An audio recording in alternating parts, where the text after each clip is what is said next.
flexors. Look at my wrist. The angle between it is closing. The only way I can do that, my flexors have to what? Contract. Flexors on the inside, or if you look at the anatomical position, they anterior. But now I'm going to show you something else that you guys probably need to know. Look, most, if not all of your wrist flexors come from your medial epicondyle. Alright? All your flexors, wrist flexors.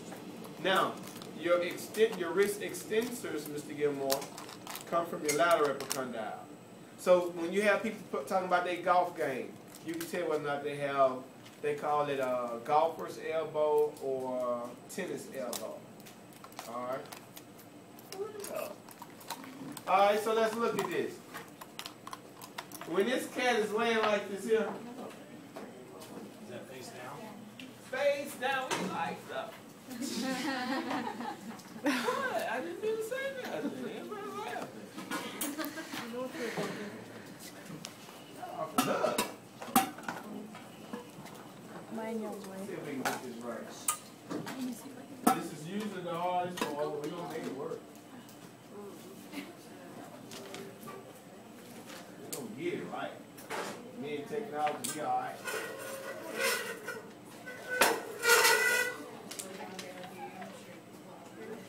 You know, but that one's lower, so people will be able to see it.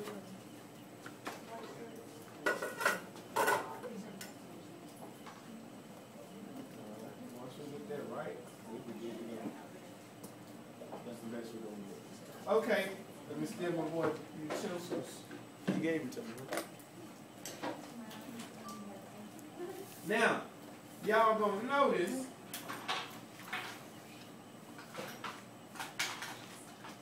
when we start doing this, let's make it make sense. On your list, because you all got this list in your head. I'm old, so I got to use it. It's called brachioradialis. The first one is brachioradialis, Mr. Gilmore. Brachioradialis is the thin one.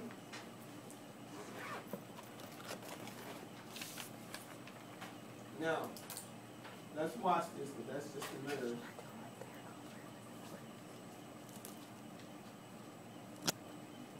Got it all nice and clean. Look, what was this muscle right here? Brachialis. If this was brachialis, I got a muscle, Mr. Gilmore, that comes right off of it. It's real thin, and it goes toward the thumb. Mr. Gilmore, when something goes toward the thumb, I think radial. Because that's where the radial nerve goes toward. If I go to the pinky, Mr. Gilmore, that's ulnar. Does that make sense? Because that's what the ulnar nerves innervate. Now watch this right here. Here's a little thin little muscle, Mr. Gilmore. He goes from the brachium to the radial. So we call it brachioradialis. So brachioradialis is the thin one. That's the first one. Now you said, Mr. Gilmore, all these muscles on this side are called extensors. So watch what happens. This first muscle we call, Mr. Gilmore, that we got, it's called extensor carpi radialis longus. Extensor carpi radialis longus. Do it again. Extensor carpi radialis longus. Now, Mr. Gilmore, I noticed something.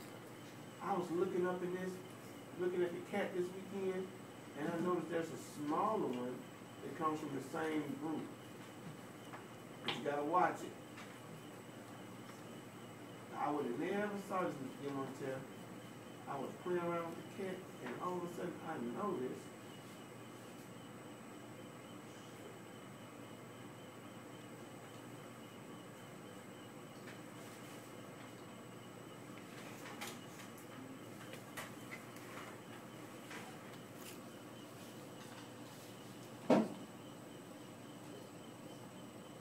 see this muscle here? This is the extensor carpi radialis longus. You see this muscle right here that comes and marries it? Right here? His name is extensor carpi radialis brevis. So here's the extensor carpi radialis longus, here's the extensor carpi radialis brevis. But they marry each other so you can't hardly tell them apart. So longus and brevis originates and inserts in the same area, and they get real up close and personal. The only way you can tell them apart, you have to go where you can separate it. Does Does that make sense? So that's them there. Now the next one talks about extensor digitorum communis. You see several of them all coming together, Mr. Gilmore. What they want to do? Communicate. So all of these are extensor digitorum communis. Do it again. Extensor digitorum communis. Now, afterwards, I'm going to find this one right here. His name is extensor digitorum lateralis. Extensor digitorum lateralis. Now, afterwards, I need to find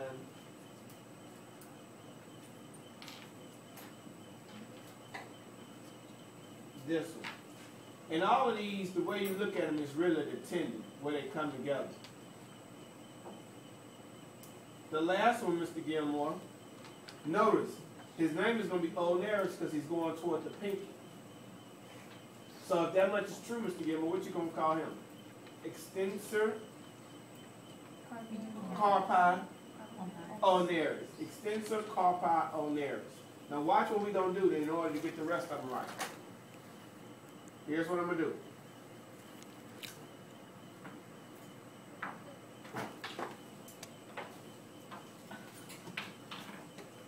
I'm going to put that mess on me.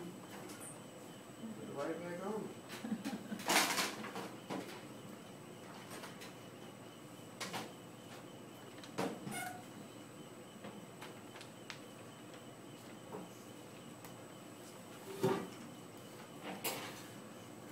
Now, watch what I'm going to do.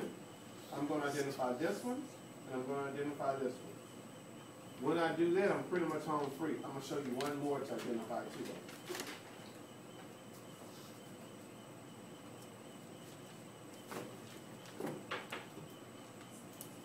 Can y'all see this while I tear the board?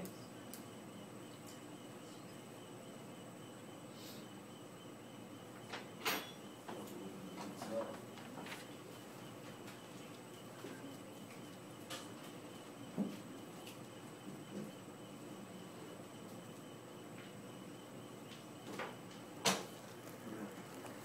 I got to do this so y'all can see it, so watch what I'm going to do. The first thing I'm showing you all, you see this little muscle right here? Right here, it's kind of like a triangle. But Mr. Gilmore, that muscle gets really skinny. If he bites me, he's going to have it out. You see this muscle right here? And then it gets skinny. This is pronator teres. You see this muscle right here? It's real flat. It's real broad. It's kind of wide. His name is palmaris longus. When you on this side, Mr. Gilmore, I want to identify those two first. Why? Can't get it wrong here. Those are like landmarks in Houston. If I know where a certain building at George R. Brown Convention Center, I know how to get downtown anytime. Because those are important landmarks. Does that make sense? Same thing here. What's this fella name? What's this fella name? Now watch this right here. This is what we're going to do. It says, Mr. Gilmore, the first one I need to know is flexor carpi radialis. I'm sorry, flexor carpi ulnaris, first head and second head. Flexor carpi ulnaris, first head. Flexor carpi ulnaris, second head. So if this is first head, this is second head. Guess what this is? Palmaris longus. After palmaris longus, Mr. Gilmore, there's got to be a muscle that's in between the one I'm holding up and the one I'm grabbing. So guess what this muscle is? Flexor carpi radialis. Flexor carpi radialis. So that makes this pronator teres. You got to do it in order though. How do you know that? Because 42 through 52 go in order. Make sense? Here's what I got to do. I got to shut up. You have to practice that. practice it with your lab partners. So you go over. I'm gonna shut up and let y'all do y'all because you have to do that. This is usually the hardest part.